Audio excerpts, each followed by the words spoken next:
What's up, everybody? It's Alex from Heavy New York, and on Zoom we got Julian from Killvein here. Thank you for your time today, man. I appreciate it. Absolutely, man. No problem. Yeah, it's so awesome to have you here. Over the weekend, we got a great surprise. You released three new songs on this album called Kanto 12.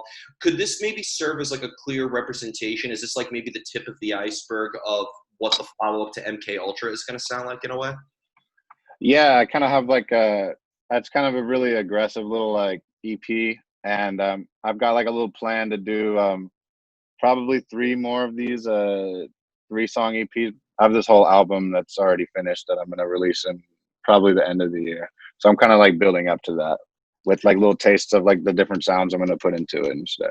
Yeah. Well, I also when I first heard MK Ultra, that was the first time I've ever heard Killvein, and like I thought the music was very experimental. It's like hip hop, industrial, some hardcore. So it's fair to say you like to experiment with your sound as much as possible and try new things, right?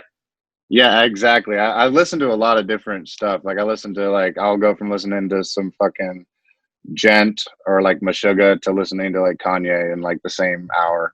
So like I like to incorporate that kind of like almost really bipolar like this like sound and just put it together, just see what happens. Does it revolve kind of like around a preconceived idea of what you want it to sound like, or is there kind of like a lot of improvising involved?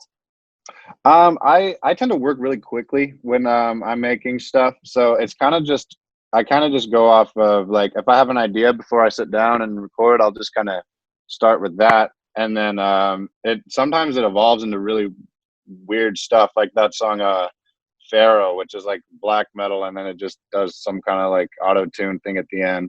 I had finished the black metal section, and I was like, well, where am I going to go from here? I don't want it to be just a metal song. So I was like, all right, I think this would sound cool if I put some 808s in and started like singing, like right, like just abrasively. hmm Is there ever a time where maybe like a concept or maybe even lyrics themselves could determine the outcome of the music itself as well?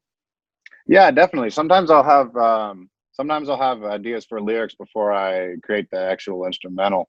And that can come at like any time. If I have like an idea for a line, I'll just think of it in my head for a while and just kind of like build off that, maybe write it down and then do the instrumental for it and then record them.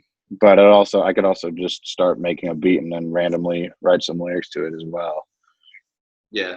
And like, I remember like when MK Ultra was playing, when I heard that, to have a song like Half-Life 3 versus a song like Marijuana versus a song like Organic or something like that, I got like many different vibes from it. Like there's moments where like, you want to let out all aggression, and there's moments that are like very moody and emotional. Is it like almost representative on like how you were feeling at a particular time? Oh, definitely, yeah. It's almost every track is like based I kind of just vibe off of the emotion that I'm in currently. So if like when I was writing Organic, I was kind of I was in a pretty like low point in my life, and I had to like I kind of just use music as an outlet. I think I really need it.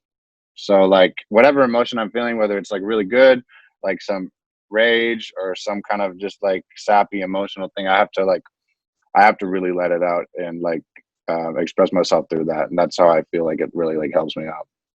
Sometimes though you're working, and obviously I can't speak for you. I wasn't there when you wrote the album, but like sometimes you're working on songs for days or, weeks if you're Tool 13 years. So like, I mean, Yeah. do you find it maybe like the longer you're working on something, maybe the harder it is to kind of like maintain that emotion or that spark in a way?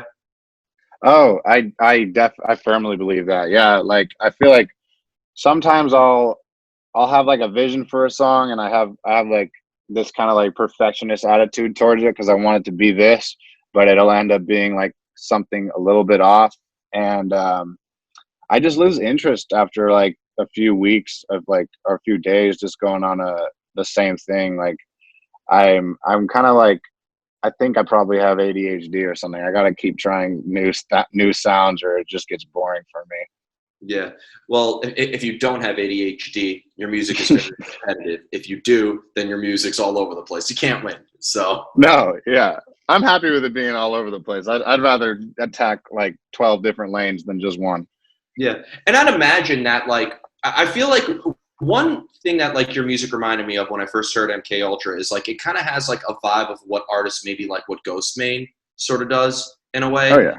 or like, because when you see like a band like Ghostmane, but they're also playing with Vane, who's a hardcore thrash or whatever you want to call it. And then like I saw like Jelly Roll and Ice Cube play at Louder Than Life festival with like death metal bands and Guns N' Roses headlining. So like I feel like your music can allow you to play many different shows for many different people, right? Yeah, exactly. I think it's crazy. I remember listening to like early Ghostmane, and he didn't even. I mean, he still had that metal influence, but it wasn't like he didn't bring in the guitars yet. And I remember seeing he was on like the lineup for Aftershock with like he was like right next to like Corn, and it was like it was like Ghostmane and like all these metal bands. He was like the only like rap act per se. And I thought that was just like I was like, wow, yeah, this is really cool. It's just opening up like so many opportunities for these artists that are kind of doing this metal and rap, like rock industrial combination.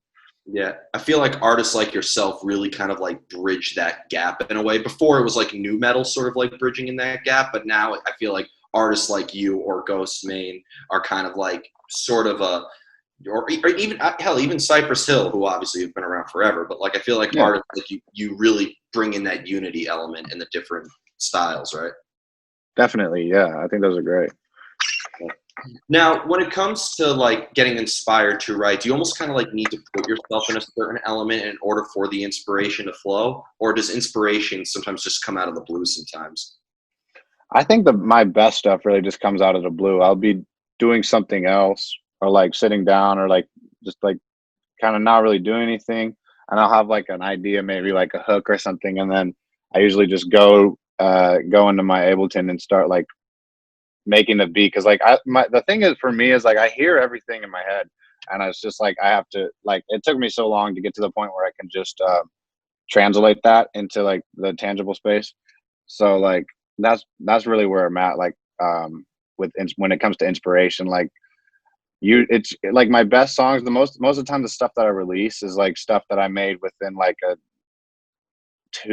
maybe 3 hour period, like each track. Like I tend to work very fast. Yeah, that's a breath of fresh air. Yeah. Yeah. Um, and when like kind of going back to like the lyrical standpoints, do you tend to like to leave the music open to interpretation, or do you like to maybe get the listener to sort of see things from your point of view, be engaged in the story of the music? I think it's a little bit of a mix of both. I tend to jump around topics a lot. It's to me I kind of focus on like what sounds best in the song rather than like um trying to like if I try too hard to like put a message out and like it'll just end up being like in my eyes like really corny. So I kind of tend to avoid that by like leaving it up to interpretation for one, definitely. And I do talk a lot of like I speak a lot in my music from like my own experience with stuff, but then I also like I can I like to switch it up and make it like a little bit exaggerated sometimes. So it's definitely really up to the listener. There are some songs out there that I think are very straight to the point that I've written, but I don't know. Yeah, still at the bottom line, it's pretty much up for interpretation. Okay. And another question I was really curious about is like, do you almost in a way like maybe portray a character in your music? Or because I feel like with the music that you play, like, I mean, I've yet to see you live, but like, I'd imagine like there's almost kind of like an element of escaping. Like, I could tell like the artist is going way outside of who he is in a way. Like, do you portray a character in the music in a way, or is it just a direct extension of who you personally are? I mean, I think there's a lot of I think I probably do that. I never really thought about it like that, but it's just a lot of like if I'm doing like an angry track, it's like I have like a lot of like I mean I just have like a lot of rage and I have to let it out somehow, and it just feels very therapeutic to just like scream the most obscene shit possible. And like I don't know, I try to make it so that if somebody hears it, like one of my like really just 808 heavy tracks, like off the bat, like it's just like you get right into it. It's just like the most like extreme shit possible like I can do. That's what I try to do, really. Hmm. You ready for the most difficult question of the whole interview? Okay, yeah, let's do it. How do you know when a song is done? That's a good question. I tend to I tend to avoid overthinking when a song is done because I've spent a lot of years like being around other people my age that make music as well. And I just, from my perspective, watching them like work on a song for like 5 months is just like so boring. So like I I think it's done when I'm like, for me, I guess to answer your question like straightforward, when a song's done for me when like I finish the verses and like I finished recording it. Like the beat, it never takes me very long to make like a beat. So like it's like the verse, I finished doing all the vocals and then I'll like mix it down, and then like after that I rarely go back to it because I always just have more ideas to come on top of that, and I'll just like move on to the next thing. So it's done. I honestly, I guess it's just done when I say it's done, and then I could really care less about like if somebody's like, oh, this is too loud right here, or this is like peaking. It's like I don't care. Yeah. And what I find unique is I remember you said that Canto 12 is, reference to Dante's Inferno, which I think is a really cool analogy. Like, is there like maybe research kind of conducted before you're either writing lyrics or music in general as well? Like, do you maybe like have to watch a movie or read a piece of literature or something in order for maybe ideas to flow? Oh, definitely. I mean, I never really directly reference my inspiration in my lyrics or stuff, but it's a lot of like I tend to do like I tend to try to take what like if I'm watching a really good movie or like a show and like there's an emotion that I get from that, then I try to like translate that and turn that into like a song, um, or like just how that song makes you feel. That's what my goal is like usually when I'm making stuff because I like I really enjoy movies and like um comic books and like anime and like manga and stuff like that. So like I draw a lot of inspiration from that as well as like the music side of it.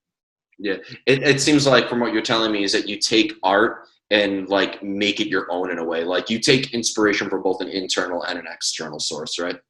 Yeah, exactly. Yep.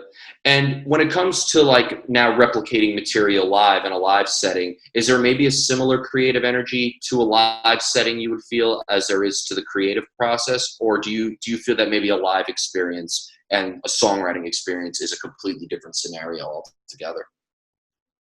Well, I feel like it's a really different scenario for me at least because usually when I'm songwriting or recording, I'm by myself. So it's just I don't have any like I don't have that like preconceived like judgment of other people or like what's in my head, like what I think like they think of it.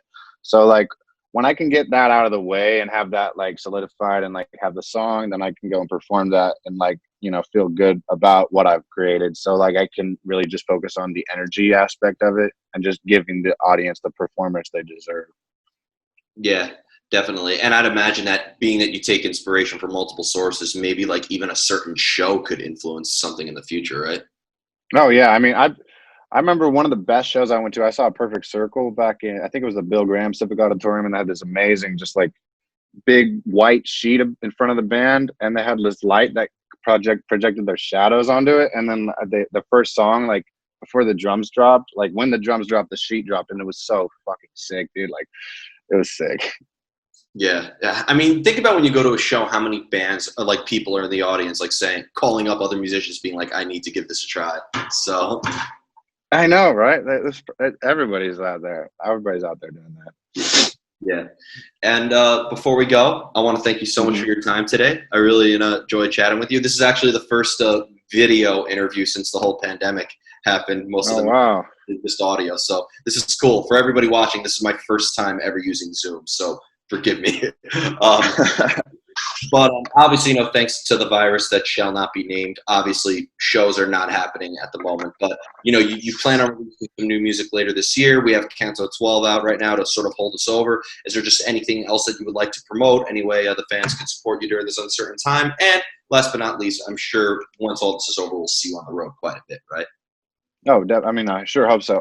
But yeah, like Jamie was saying, June 5th, we got this song that I worked on with Tommy Lee coming out on his a new album called Andro. Actually, I have two songs on that, but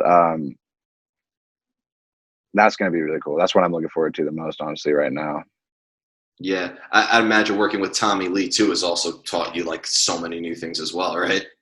Yeah, I mean, working with him was it was I don't know, man. He's like really creative, and like I feel like just us being in the studio together was something like I've been looking for like for a while. I didn't even really know, but no, Tommy's great. Like that song we did together.